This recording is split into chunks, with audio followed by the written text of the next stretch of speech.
to the April Commission on Indian Homelessness meeting.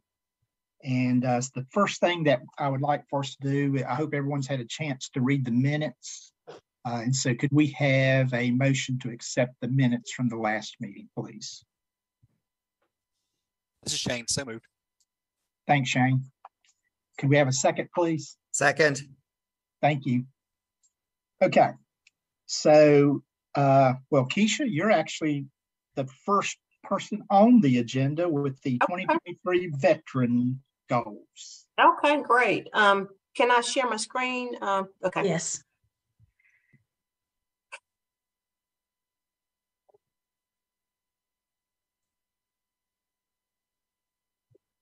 Okay, can you guys see that? Yes. Okay, all right, great. So good afternoon, Keisha Robinson with the Healthcare for Homeless Veterans Program at the Salisbury VA.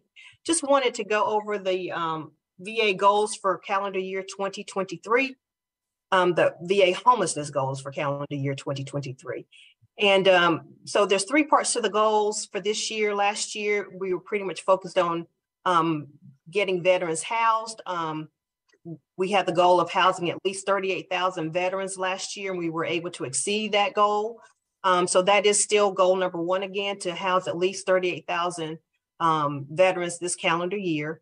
And then there's a second and third part to the goal for this year. The second goal is to prevent the returns to homelessness. So we want to make sure that at least 95% of the veterans housed this year will remain housed. And of those veterans who happen to return to homelessness, we want to make sure that at least 90% of those veterans will be rehoused before the end of the year or on the path to rehousing. And then the third goal for this year is to engage at least 28,000 unsheltered veterans this calendar year. So I wanted to share some data for where we are currently as of the end of March. So nationally, where we are currently, again, the goal was to house at least 38,000 veterans. We have, as of the end of March, housed at over 10,800 veterans.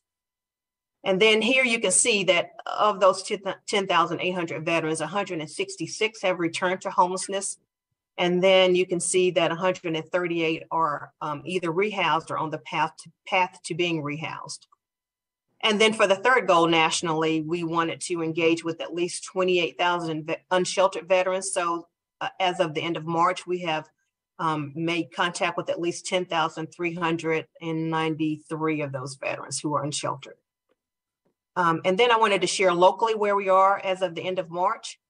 The goal target number for Salisbury VA is 371 veterans to be housed this calendar year, at least that number. Currently, as of the end of March, we are at 95 veterans that are permanently housed. Of those 95 veterans, 6 have returned to homelessness and 2 have been rehoused or on the path to being rehoused this year. And then the target number for engagement with unsheltered veterans is 178 for Salisbury VA. Currently, we have made contact with 143. So looks like we are definitely on target with reaching that goal for calendar year 2023.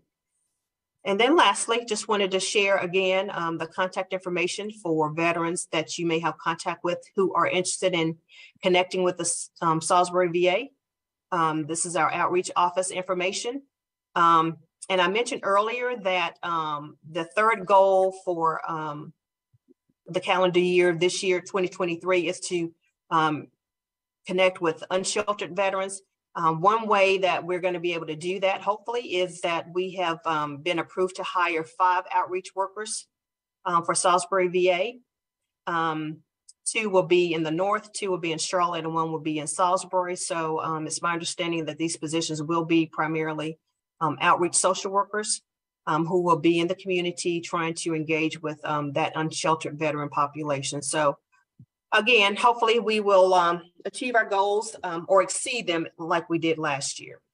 And that ends my report. Are there any questions?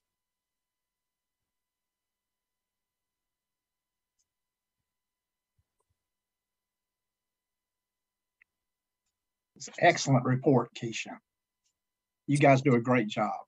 Well, it takes a village. So thank you guys for your support. I have a question, Keisha. Yes, ma'am. Can you use the SSVF outreach in your as to count toward the report of unsheltered contacts? I guess we probably could. I use the same PowerPoint presentation with all of the COCs that I present to. So that's kind of why it's just specific for the VA. But, you know, if you want to send me that information, I'd be happy to share it for the Greensboro, Winston-Salem area. Okay, do you have a particular, if you have a particular format, I would be glad to work with that. But if you don't, I will create one for it. Okay, that'll be great. I'll send you just a blank PowerPoint slide for what I use, and it'll kind of be uniform with the other slides that I've been presenting, if that works for you. That's super. Thank you. No problem.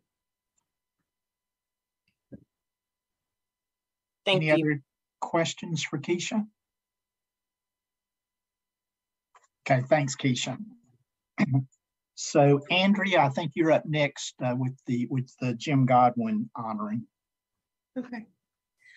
So as you all know, Jim passed away last month, very unexpectedly and sadly. And I was thinking that it would be nice if this group came together and worked with the city to do a memorial for him. So I just wanted to put that out there and get your approval. I know that just from past experience, we can work with Parks and Rec, and they will do sometimes tree plantings with a memorial plaque, or for different price ranges, benches with memorial plaques. So I will work with the city and the mayor's office on doing that. Yeah, I think that's an excellent idea. Okay. Yeah. And thanks, Jennifer. I see your comment. So I will most likely from this point on communicate with folks via email about it. But I'll let you know what we find out. The question I might have. Yeah. Do you think we should wait? Is his family ready for something like that? We will coordinate with them. I will start doing the research now. So it will, working with the city to do something like a tree planted by the city or a bench or something isn't a fast process. So if we get off now, we can then have time to coordinate with the family. Yes, but that's appropriate. Thank you. Mm-hmm.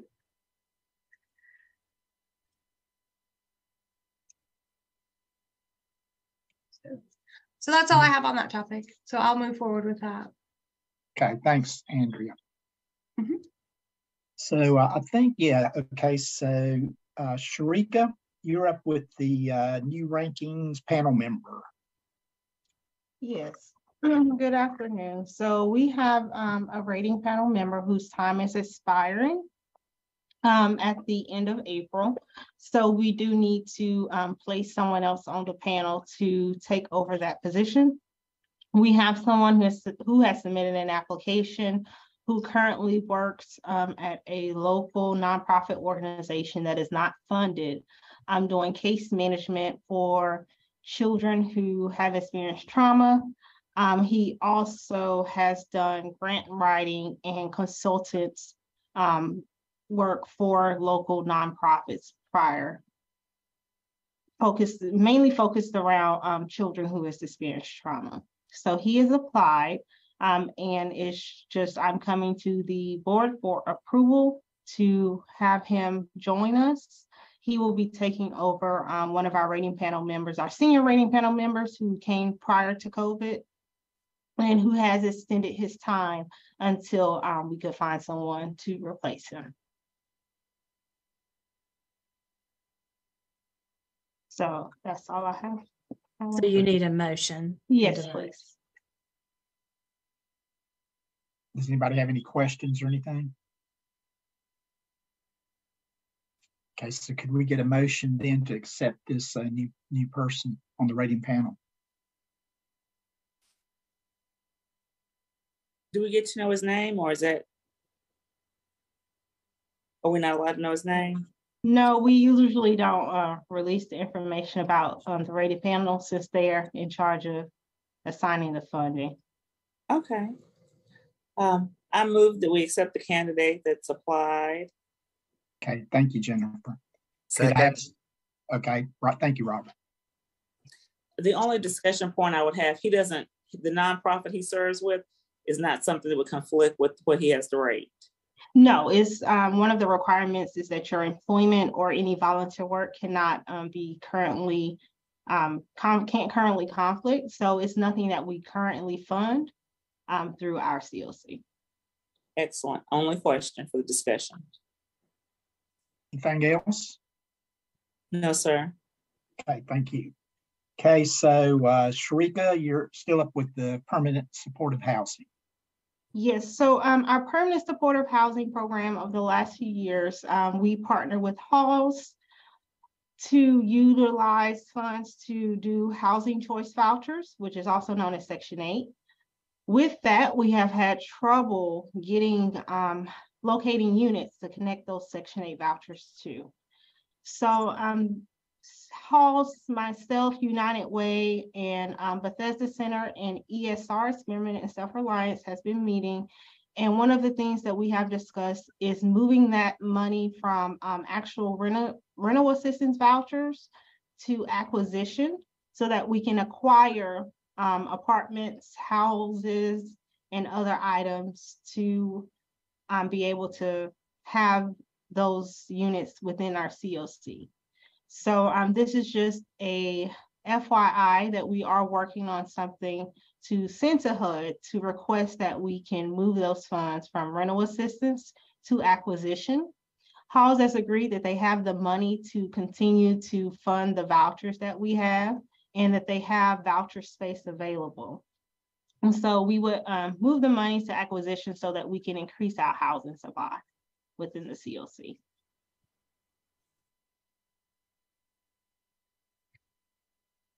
Sharika, do you need the approval from this group when you have the conversation with HUD? Yeah, well, yes, we can go ahead and vote on that now because hopefully it's a quick turnaround. We're not sure how long that will take, but we would need the approval since it is a budget change. So we'd be moving the money from rental assistance into acquisition. When we acquire the properties, Halls has agreed to manage those properties, and those properties would be our continuum of care permanent supportive housing properties. So for persons who are chronically homeless, those properties will be for them. So how much money is it, Sharika? We're looking at about $450,000. Okay. So I guess what we can do here is there anyone opposed to moving this money? Just a quick question. Are you planning on moving at all, or are you leaving some in reserve in case some comes up needed? We're leaving about $30,000, and they're not even sure if they can spend that. Right. The issue is, once again, we don't have the units to match the vouchers to. So previous years before COVID, we were able to find units to utilize Section 8 vouchers. However, in the last 3-4 years, we have been sending money back to HUD. So to avoid sending money back, we think we're just going to have to go more into acquisition. So increase our housing supply. So that way we would just own the units. We wouldn't need to go out and look for them and things like that. We would just be able to place our own clients into units that we own. Good question, Shane. Does anyone else have any questions?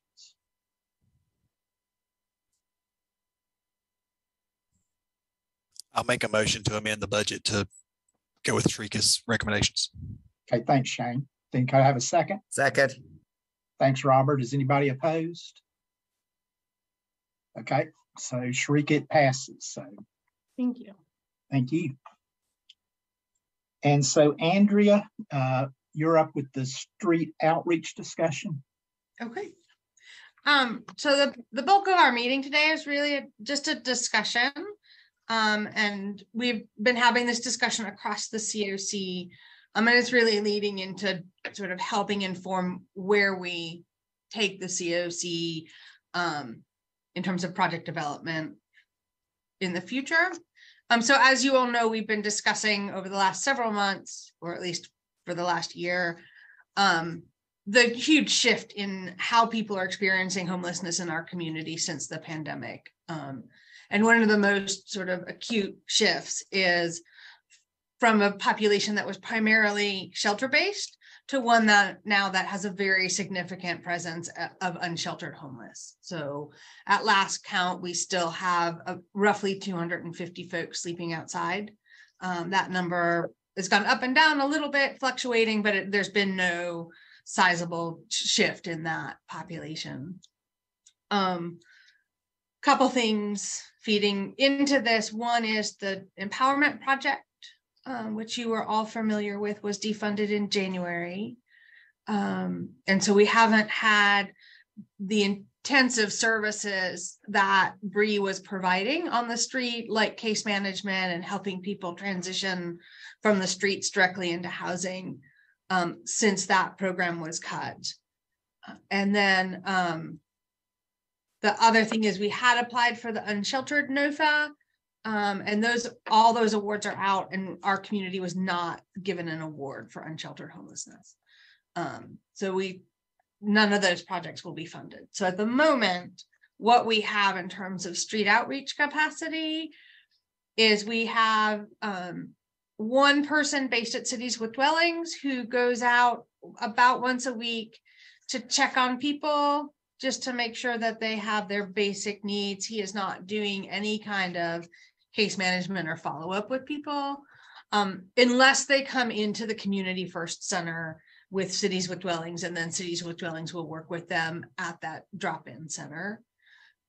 Similar situation at Bethesda. They have one outreach worker who maintains relationships with people who come to the day center and use those services, but unless folks are coming into the day center, they are not doing any kind of ongoing interaction or services for folks. People can, at both the day center and the Community First Center, access things like showers and laundry and mail. So they have access to those basic services. But again, the bulk of this population has no access to any kind of social worker or case manager that's helping them move forward with a plan to get off of the street. So as we are looking at where we really need to be pressing to try and pull together some strategies, what was nice about the empowerment team is it was a multidisciplinary team. One of their biggest challenges was, while it was multidisciplinary, it didn't have any street-based mental health services. So anybody who was out on the street who needed mental health care, they had to be able to get them in. And that is often a hard transition for folks who are literally sleeping outside, to get them to come into anything that isn't homeless specific. The other, Sharika, I'm going to turn it over to you to talk a little bit about some of the work the city has been doing in the meantime. So on the city's end, since the end of last year, we have been looking for a community center to allow first a more accessible services to those that are experiencing homelessness. So we are still in the process of looking for a coordinated intake center. We've had a few buildings that have not panned out.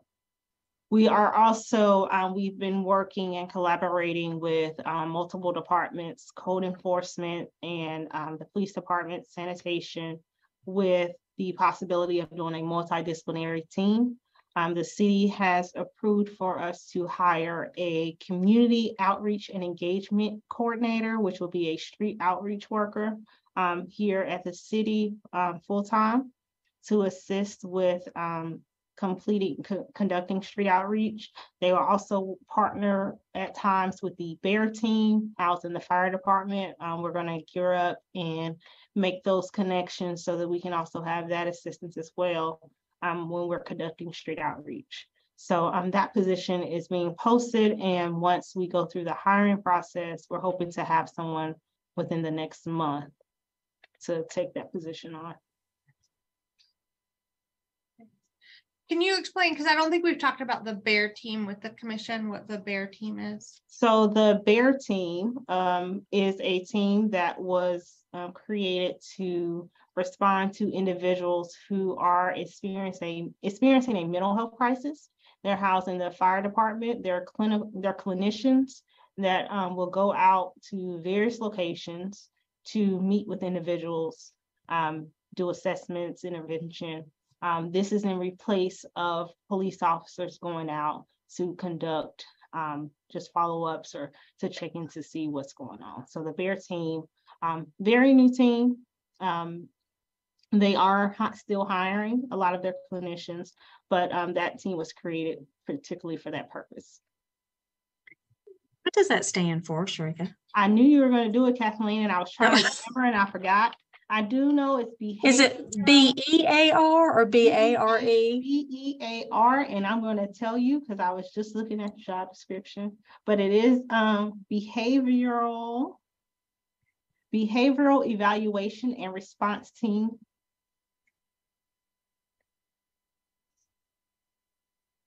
Credits to Patrice Tony for that. She came up with the name. It's good now that I know what it means, but I was like, what is that? What does it mean? Maybe you may not know this, but how is that different from the crisis response team from like Daymark? I cannot answer that. Okay, just curious. I do think one of the differences is the crisis response team from Daymark. You have to actually call that team. This one you can access by calling 911. Okay. So cool. That's the only other. And probably the time, I know their team is within 30 minutes. They have to respond within 30 minutes. So it might also be that time frame. Great. So if they have a 30-minute response team, the crisis response team from Daymark, I think that is not their time frame. That is not. Their time frame is in the hours as opposed to minutes. So Jennifer has it. Will they only be responding to homeless individuals who call, or just everybody? No, it'll be through the 911 system. That's how they'll be housed in the fire department. So various calls, but we will be working with them through multidisciplinary collaborative, just specifically for like homeless encampments and individuals that we may need assistance with when we go out. Okay. Jennifer has her hand up. Yes, I was going to ask Ms. Floyd if Brown and Douglas Neighborhood Center was that one of the places that declined to have us. It's right on Indiana Avenue in between a lot of populations that I see walking close to the homeless. No, could you send me that so I could check into it? Yes, ma'am. Thank you. And it's near Piney Grove Church. Okay. And you said Brown and Douglas? Brown and Douglas. Okay. So it'll be right between the Green Walmart and the FedEx on Indiana Avenue. Okay. It's a nice facility, but the good thing about it's in walking distance to our populations, where they seem to have clustered. Would that be fair, Andrea? They cluster in those areas? There's definitely some very large clusters in those areas. So I'll definitely check. I know that has turned into a senior center. I just had to look at where it was.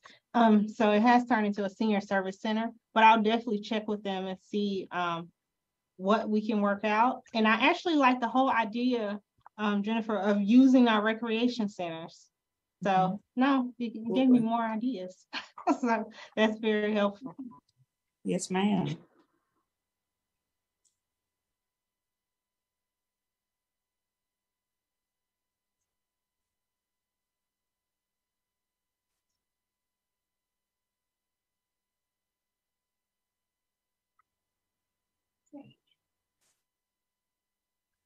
Andrew, was there anything in particular with that article that we sent out? Yeah. Or was that just? The article was sent just to help sort of prompt discussion and thoughts. Did everyone have a chance to read it?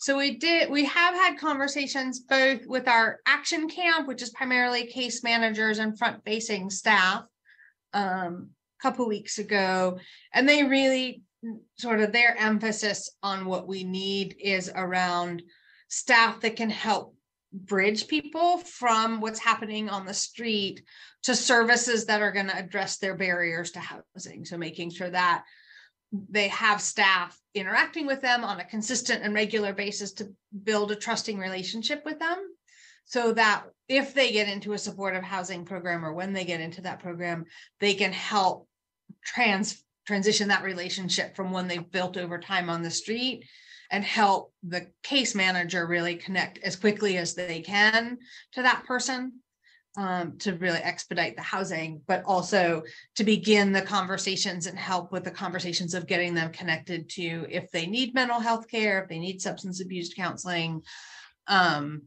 even though the responsibility will continue to be with case managers who need identifying documentation to make sure that's all there, at least start the process. Because if folks have no ID of any kind, that can be a multi-month process. So if that can start earlier when people are unhoused, it saves a lot of time on the housing end. So those were sort of their concerns about what street outreach that we're investing in should look like. We also talked earlier in the week with the operating cabinet, again, similar concerns, also really looking at mental health care, access to mental health care and services for folks as being a priority. So I think some of the opportunities that we still have out there would be, there is funding for what's called a PATH team. I don't remember what PATH stands for. Sharika, do you remember what PATH stands for? I can't remember. Anyways, but that's specifically for teams to work with folks with severe and persistent mental illness on the streets, which is definitely a growing problem that we're seeing. So I didn't know if folks on the commission have thoughts or ideas about sort of where we're really starting with almost nothing. Like, where do we put our energy in trying to build out in, whether we build out just more capacity to strictly build relationships and make sure that people who are outside are safe while they're out there, or whether we really sort of focus mostly on trying to get some street-based mental health services. And not that they're mutually exclusive, it's really an amount of energy and time that those of us who are trying to build services from scratch have to make it happen. Thanks, Shane. PATH stands for Projects for Assistance in Transition from Homelessness. We love an acronym.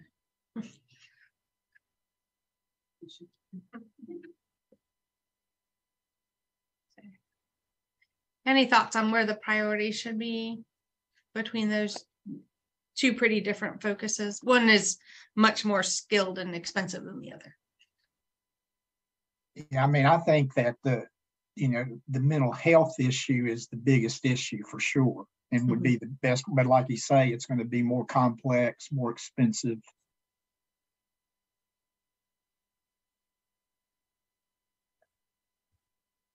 My question is, okay, we've got a population that's north of 250. Now, some of these people are having issues that they can't people anymore. On the other end, we've got people that are more or less together. Would it be possible for us to find a unused parking lot, vacant lot that's kind of sort of close to base services, just so that they have a safe place to be? Because that's one of the issues is, the neighbors complaining and we have communities that are basically bulldozing encampments, zeroing out people's property and documents. Can we in this community essentially find a place where these encampments can be put that aren't going to get moved because a neighbor complained? Because that's one of the things put in the article is basically, find a semi-official safe zone for these places, these encampments to be. So you don't lose ground just because the neighbors complained.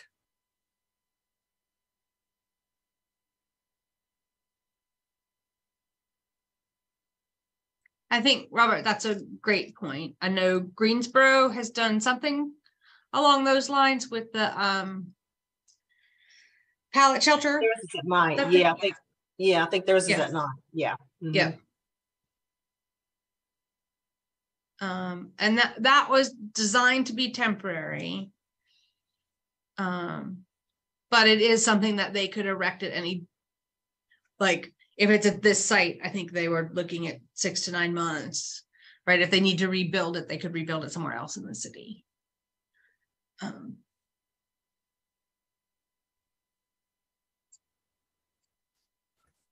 the information I heard, it is a safe space. That's true, and it has toileting facilities and things like that. But the other, as well as security, the other thing it has is outreach workers who work there, particularly in the evening, because that's when most of the people are all in place, assisting the clients on site, which is a benefit to homeless people and unsheltered people.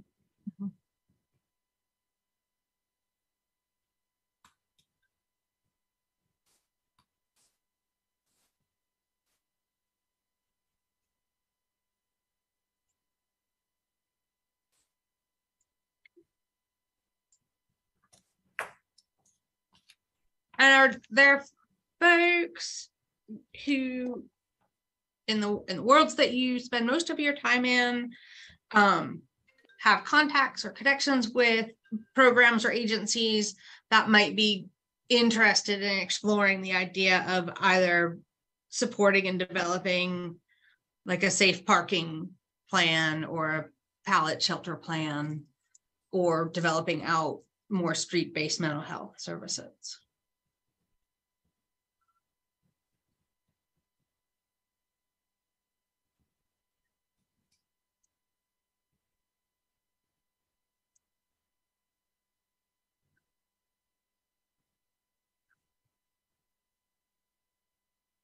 So, and that honestly, that's one of our biggest challenges right now is there's not really anybody saying we want to move into this space. So the problem is getting bigger and bigger, and people there's no agencies that we can find that want to step into this space. So, Robert, while I agree with you, creating a safe place for folks who are outside is really pretty important. We're not finding folks who are interested in stepping into managing that.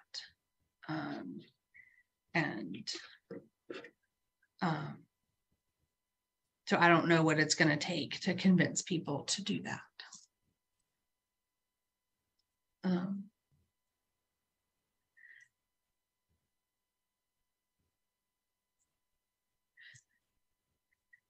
But the other thing I'll throw out there, because I've been getting a lot of calls in the last couple of weeks. I think because the weather's starting to get nicer, around more than one person, but not more than 10 people, whose mental health challenges are so severe they are not appropriate for shelter, and they're being discharged by the hospitals to the streets. And so there's a bunch of folks out there that no one will take responsibility for helping. And they're folks who are in active psychosis. folks who are being IVC'd, but the hospitals don't feel that they can care for them, so they're putting them out on the street. Which means that the more that happens, the more likely that we're going to face a crisis of lack of response and care to people.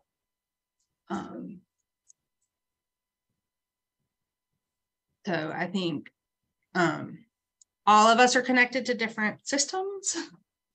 We'd like them not to get connected to Jennifer's system.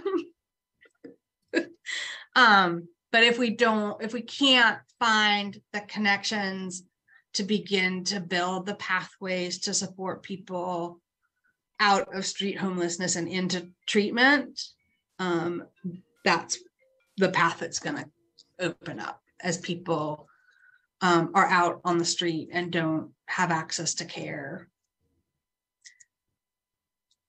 Unfortunately, it's not a new issue. No, it's not a new issue. Where the mental health system stops, then there's a gap, and then there's the criteria for meeting involuntary commitment, and then there's a gap, and there's always been a gap there, and it's a huge challenge. And if the mental health systems refuse to step up to that level, and the laws prevent IVCs from coming down, so there you are. Yeah.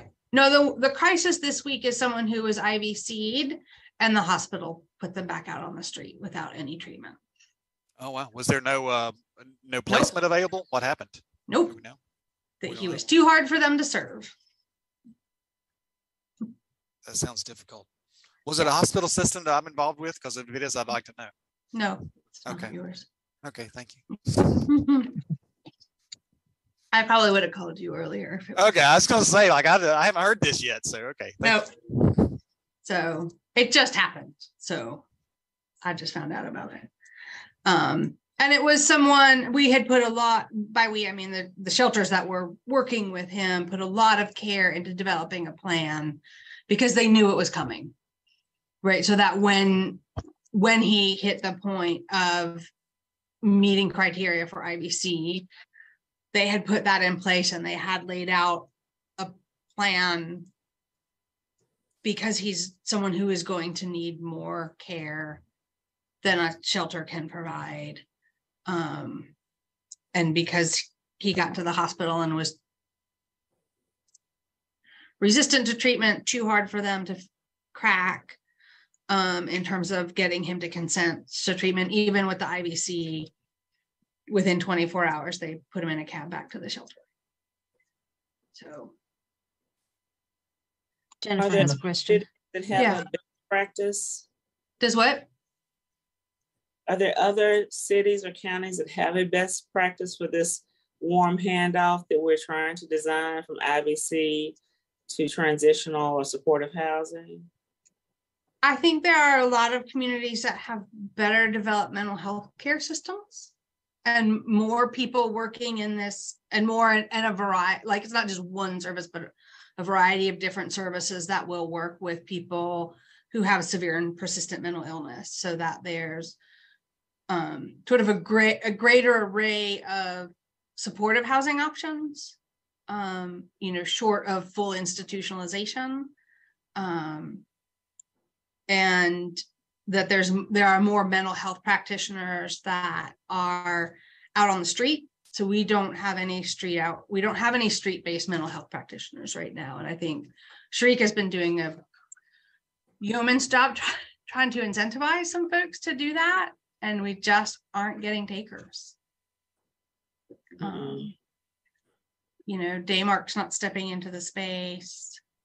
That's the design, and the funding comes for mobile crisis. That's what the design of mobile crisis is for. But our mobile crisis unit here doesn't do that.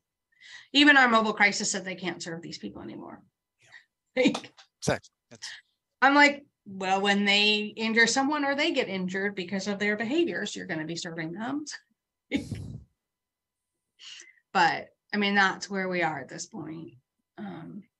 So we need a provider willing to do that. We need a provider willing to do that, to step into that space. And I think we also probably need partners to step into that space and say someone has to be doing it. is there a United Way agency that gets funding beyond our group to work with homeless or people who are unhoused that we could sort of turn to them because their grant requires them to work with people who? Yeah, I mean, most of the services that we're funding are either shelter services that are really focused on shelter, which is a different skill set than mental health interventions. And our mental health interventions are mostly at this point focused on school age kids. In terms of perhaps in the funding cycle, I don't know when that is, that we make that a requirement if they're going to be working with an unhoused population, that they have some space for this in their plan. Yeah, I think that the challenge that I see with that is none of the homeless specific service providers, so none of the shelters have the expertise or the structure to provide this kind of mental health intervention. There are, go ahead, Sharika. So we did at one point fund United Health Centers to provide services in the shelter. So United Health Centers had clinicians going directly in the shelters providing group therapy, individualized therapy. So that was for every shelter. They lost staff. So during COVID, they lost majority of their staff and they are just getting restaffed as of, I think this week is when they reached out to me. So now they're looking to go back into one shelter currently. Another shelter in particular did have a gentleman who was doing things pro bono. After he stopped a few months ago, so they will be one of the ones we would have to introduce into the United Health Centers program that we started. But moving forward, United Health Centers did reach out and they are looking to get back on track. They have an entire new staff from when we did this the last time. So right now it's just the shelter providers reached out to me yesterday. It's just setting up a meeting, introducing ourselves, going over the whole program like we did previously, resetting things up and putting things back in place. For street outreach, no one was as interested as they were with providing services in shelter. So we've tried to do, we've reached out, begged, pleaded, offered money, incentives for individuals to provide that same type of services on the street. However, for it to be eligible, there are some clinician requirements and there are some, example for street outreach, it is an emergency medical need rather than just going out constantly. The problem is not a lot of the clinicians and agencies that we found, they're open to doing it indoors, but not outdoors. So it's just finding staff that's willing to go outside and meet the individuals where they are. They were willing to, if we could bring them, meet them, but they weren't willing to do that street outreach portion. So I'm hoping that's where the BEAR team can fill in since they have those clinicians already, maybe at some point, and we don't have to fund them, which is also a good thing. We can collaborate heavily with the street outreach team so that those clinicians can go out and provide it on the street side, whereas we can fund it to be in the shelters. But we have expanded our street outreach since COVID. So that is, we've lost the staff, but we've expanded the funding for it. So one good thing. So if we find staff, it would be awesome. But I think that's been the biggest hiccup for everybody is the staff right now are non-existent.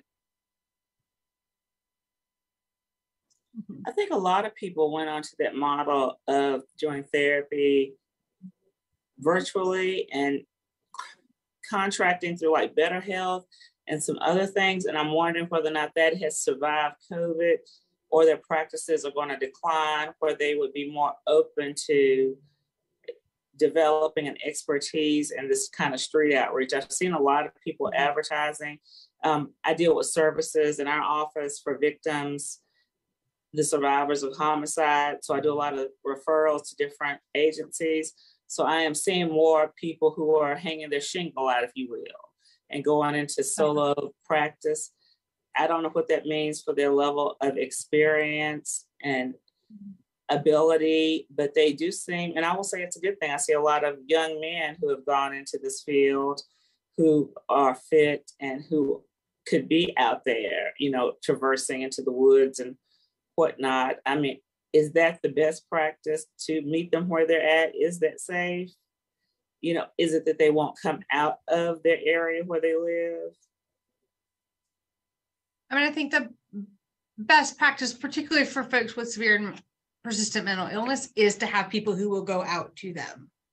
Okay. At least until you can get them to a place where they have enough trust to be able to go someplace else. And a lot of that is born out of their own experiences of the combination of being homeless and living outside and having severe and persistent mental illness means that when you show up someplace like the ER or Daymark or social services, people do not react well to you, right? And they don't treat you well. And so it becomes sort of this never-ending cycle of, I can't get treatment here because they won't respond appropriately to me. I don't trust them, so I won't even go.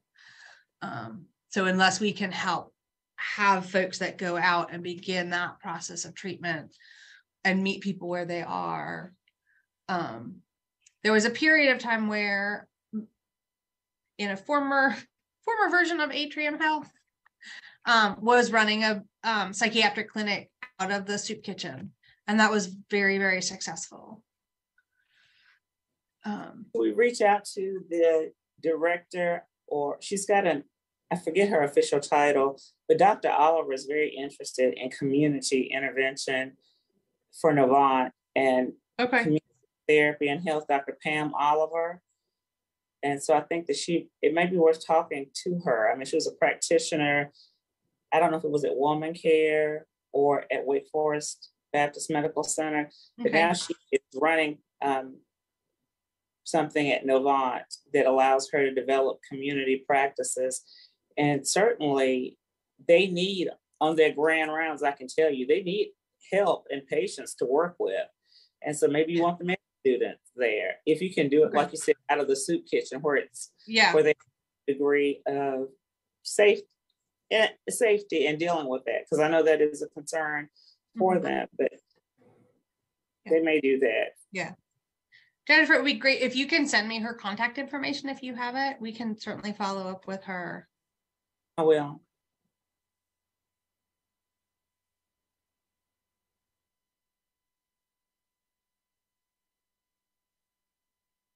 So, other thoughts of people we should be connecting with?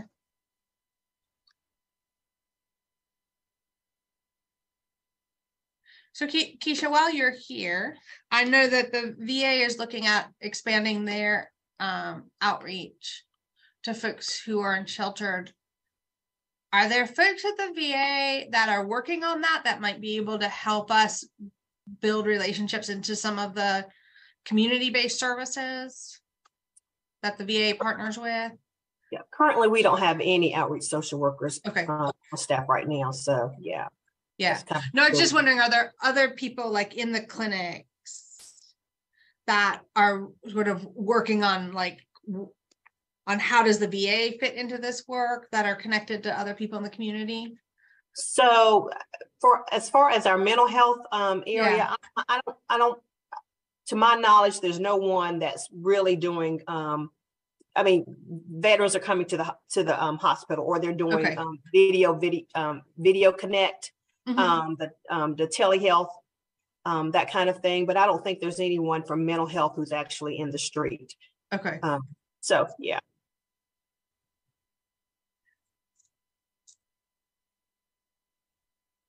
Andrea, a few years ago, what was that Anthony's plot?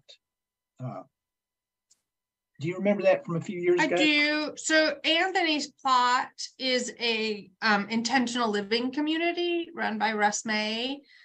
And they sort of had an open door if people wanted to come and live with them at Anthony's plot. I don't know. I know that they are still in existence. I do not know what they are doing in terms of housing. I know it was the house where Russ lived. I know that Russ has 2 very little ones right now. So I don't know that he is taking in as many folks as he had been. But also out of that work grew Cities with Dwellings. So I think a lot of what he was doing in that space became the agency of Cities with Dwellings. Thanks. Mm-hmm.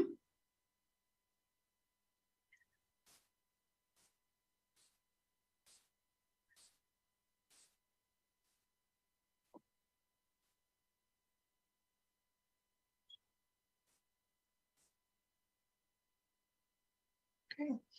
Other thoughts? Okay.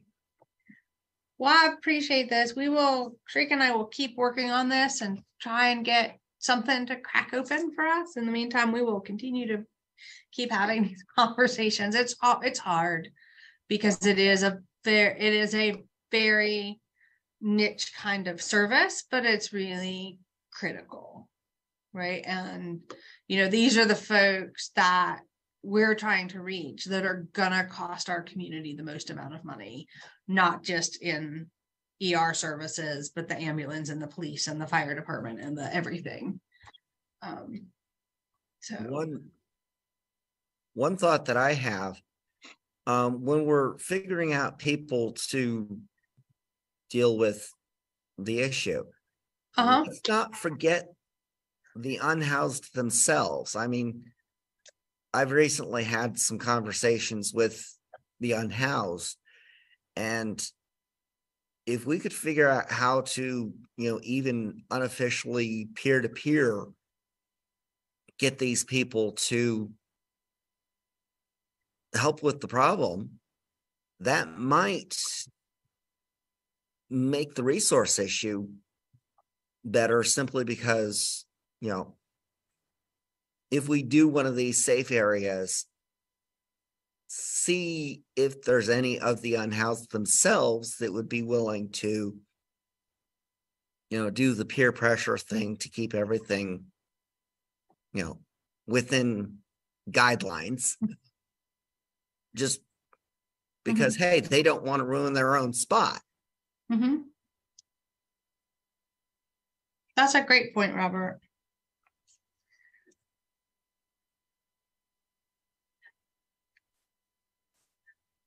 And I think I have been hearing about some programs where there is sort of the development of mentorship programs of people.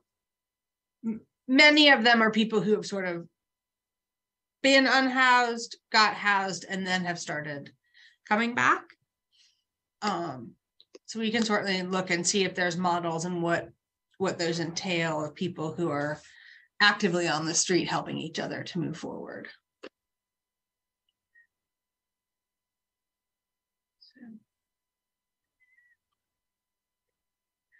All right, if there is nothing else, I think that's our agenda for the day. Yeah, I think you're right, Andrea. So does anybody have any other business or they want to bring up?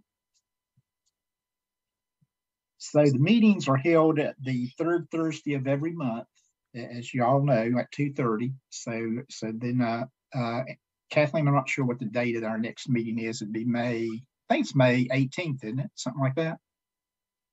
It is May 18th. Okay, so I hope everyone has a great evening, and we'll see you next month. Okay. Thank you. Thanks, Alan, for sharing for us today. Thank you. Everyone.